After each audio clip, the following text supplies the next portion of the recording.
It is almost 6 a.m. and I have committed to go back to those morning workouts. Couple different reasons. I had been talking a lot about over the summer, I was having some weird energy issues, almost like I was on full fatigue, and so I'm trying to get back to a structured routine across all fronts. And so that happens to be my workout. That had kind of been put pretty far down the ladder in terms of priorities, and it is the thing that centers me. And so I've committed. I am starting my day 4 out of 5 mornings with a workout. Now I have to be quiet because I don't want to wake the boys up before daycare, but that's what's happening today, and I'm excited to fill you in on the rest of the day and what we have going on. It's Tuesday, the day after Labor Day, so this is a huge time of year for health and fitness. Everybody thinks it's New Year's. It's not. Everybody wants to get back to a routine come the fall. So I'm going to be working on some new projects for the Angie method, for Lingzo Fitness Academy. We've got so much coming down the pipeline. So for myself to fall back into a fall routine, I'm starting out the morning with a lower body workout. For today's workout, I'm pulling it up. I have it on a workout app so I can journal what I did week to week, because obviously if you want to promote muscle growth or get stronger or get more stable, you kind of have to know where you're starting and where you're going. So I got my workout pulled up, ready to go. It's a little dark in here, sorry. So today we're gonna be doing dumbbell front squats, some straight leg barbell Romanian deadlifts, dumbbell step ups, hamstring curls and glute bridges, calf raises, and then some core work at the end. So pretty full stack day, but I think that's gonna be a good start to it. And the boys start 5 days of daycare today. I'm actually kind of sad about it. Like, I've loved being able to have them home part-time with me, but I know ultimately this is the best for them, for more structure, so they're not going in and out of their routine, and for Paul and I with what we're trying to do with our business. So I'm gonna set the tone with an amazing workout right now, and then do the other part of my morning routine, do my journaling, my goal setting, and get those little boos their first day of meerkat pictures. Okay, time to get started. Okay, slight hiccup. I have some really bad pelvic floor issues after the boys, and I just do more maintenance for lower body, so I don't go very heavy. I just maintain what I have. I try to stay stable.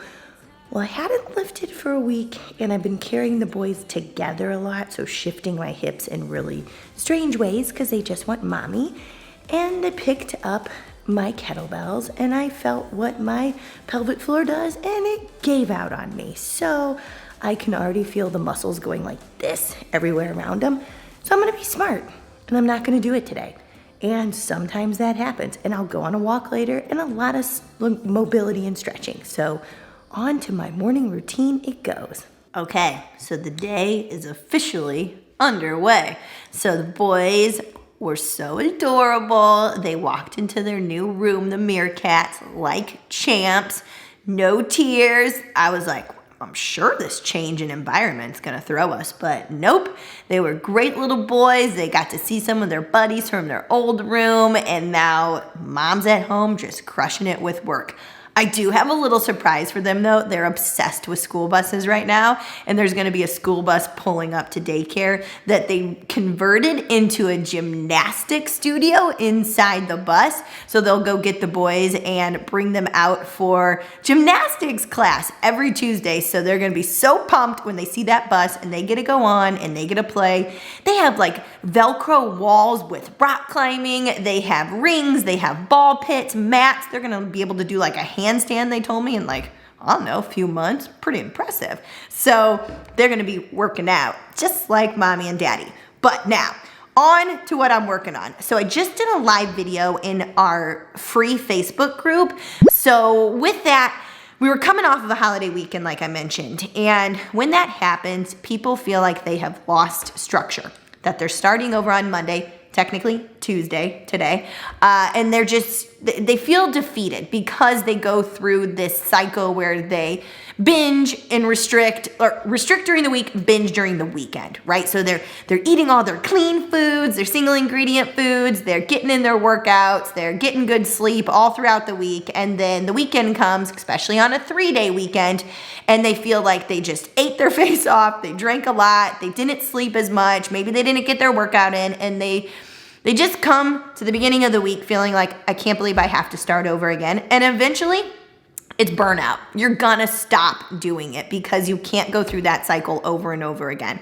So I always say, all you have to do is focus on what's in your control and let go of what is not. Now, you have the option to control how you interpret certain things that are out of your control.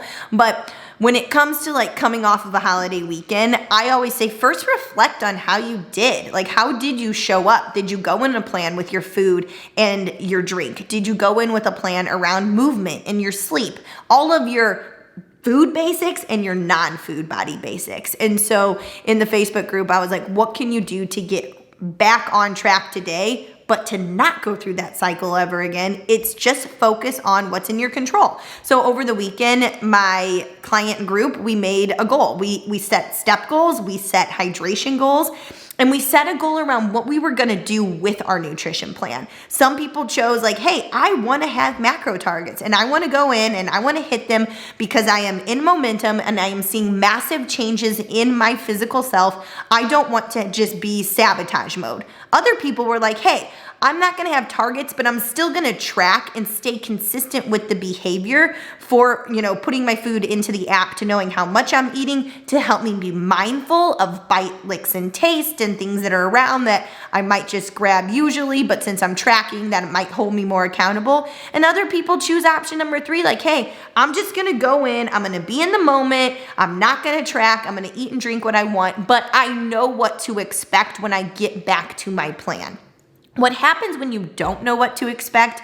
You get really upset with yourself. And so go in, focus on what's in your control, make a plan around it, and then come out of it where you're like, I just get back to my normal rhythm. And so if you are someone who is feeling like, I just don't feel good right now, like summer really got me, like fall is this new energy and we fall back into routine, what can you do?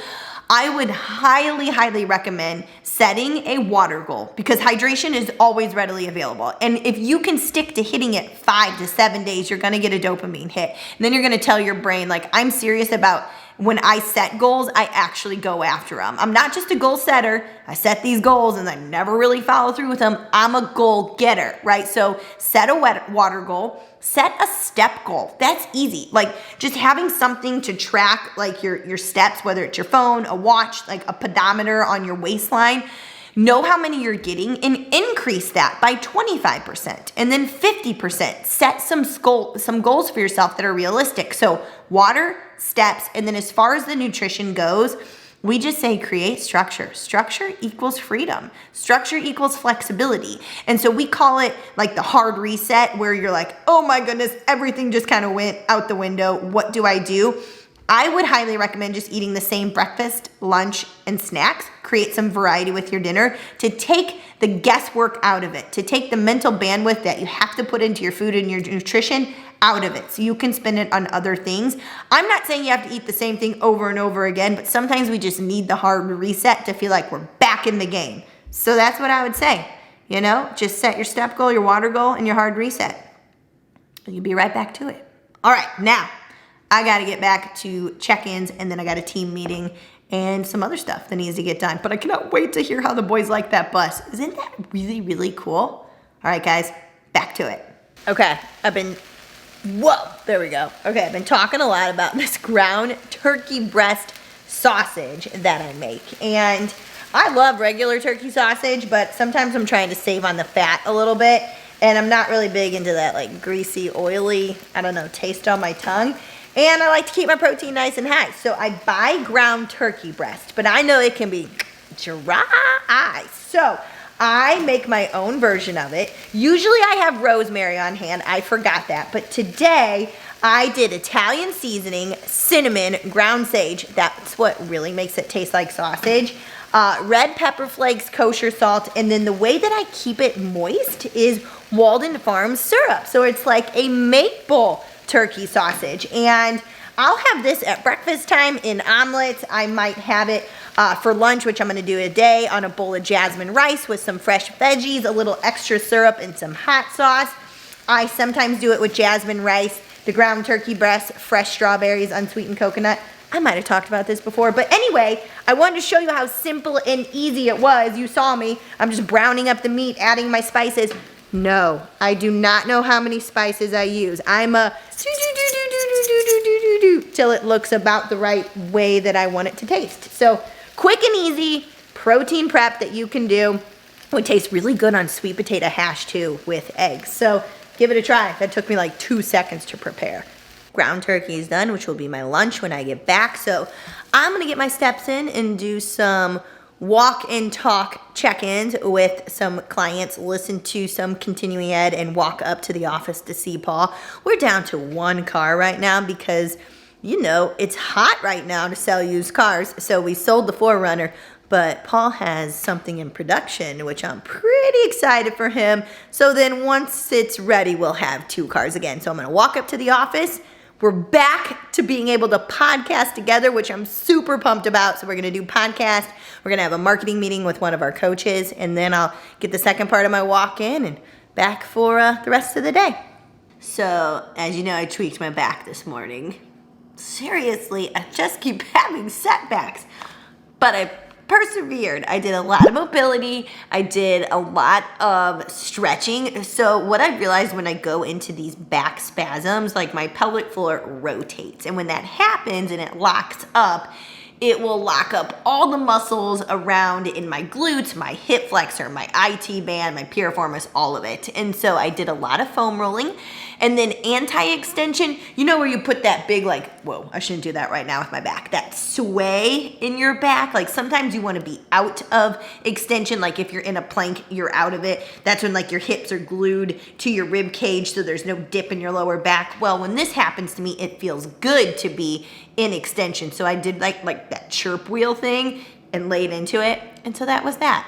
But since I was kind of bummed about my movement, I still made it a goal to do super low impact just walking today. So I'm already at 10,500 steps, and I'm getting ready to go get the boys in about an hour, right after I have a little call with my VA. So in the meantime, I got those 2 podcasts done.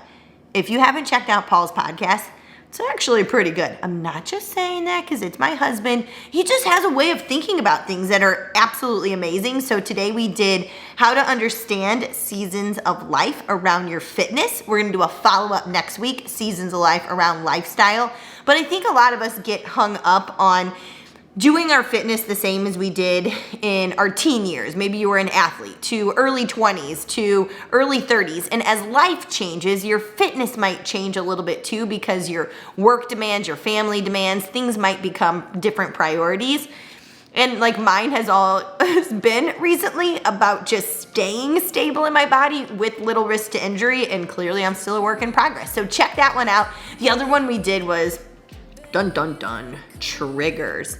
Emotional triggers, and not in a good way, and how that really does start internally. And if you can figure out why certain things trigger you and you can resolve it and learn from it, you might be able to have just better relationships, better health and fitness, a better presence about you, being a leader, somebody that's magnetic. So go check those out, missingpiecePodcast.com. Now, what have I been working on the rest of the day? That's right, pumpkin recipes. And so I am determined to make a couple different pumpkin recipes, desserts, lower calorie, more macro friendly. So the first one I'm gonna be trying out in the next couple episodes is gonna be pumpkin dump cake. You know you've had it before, you've heard about it. This is a good old grandma recipe where you mix your pumpkin with obviously something sweet because it's just regular canned pumpkin. So I'm gonna be mixing that with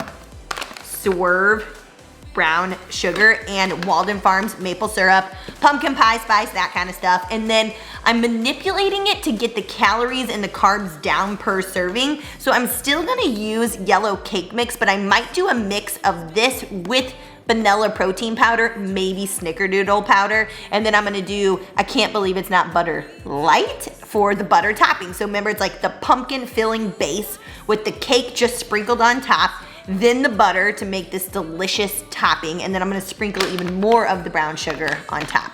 So I will report back. So far, I've gotten the calories down to be serving size like this big in a 9-inch pan and 150 calories per slice.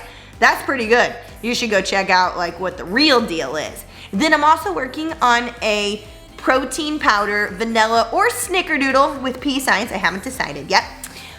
Pumpkin cake, I guess you would call it, but it's in a pie plate, but it's not a pie and it's not a cheesecake. So I'm gonna work on that. And then of course, I have to do a pumpkin cheesecake because that's like my signature dessert. And remember, cheesecake, it's made with Greek yogurt. So that's what I've been working on, coming up with recipes. So stay tuned for this one. Hey, let me know in the comments, are you excited about these recipes? And also let me know if you like episodes like these, just kind of a glimpse into how I make my health and fitness work in a day, how I look at when I need to kind of pull back on my health and fitness, when it's realistic that I can push forward in it, how I like to make things macro friendly and just fit it all in. So that's what I got for you today. I'm gonna get ready for a meeting, go get the boys, have quality time with them, because yes, I am trying to shut off my phone and the camera, which when they see the camera, they say, "Mommy, work," when they get home, to be present with them. So thanks for stopping by, checking out today's episode. Check out that turkey breast sausage. If you make it, let me know. Let me know what season of life you're in right now with your fitness, and hopefully you're falling back into a fall routine starting today.